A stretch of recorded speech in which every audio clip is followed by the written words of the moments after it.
Не ексең, соны ұрасың. Ұлықпан хакім жас кезінде біреуге жалданыпты.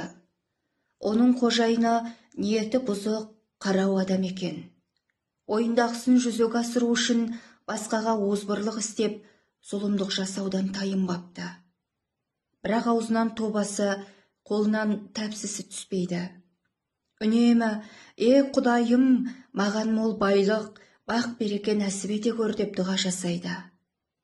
Ұлықпан оның бұл әрекетінің барлығын біліп, көкейіне түйіп жүріпті. Бір күні қожайын Ұлықпанды бидай егуге жұмсады. Ол қапқа толтырып, бидай емес арпа салып әкеледі.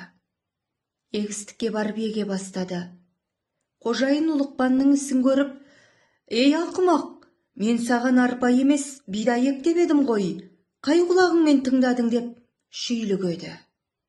Ұлықпан сабырмен, арпа ексе бидай шықпай ма екен деп сұрады. Шықпайды нақұрыс деп зіркілдеді ол. Қожам, ендеше сіз неге ұдайы жамандық жасап, жақсылықтан үміт етесіз? Арпадан бидай шықпаса, сіздің арам пиғылыңыз қалайша ізгілік болып қайтады, деді Ұлықпан.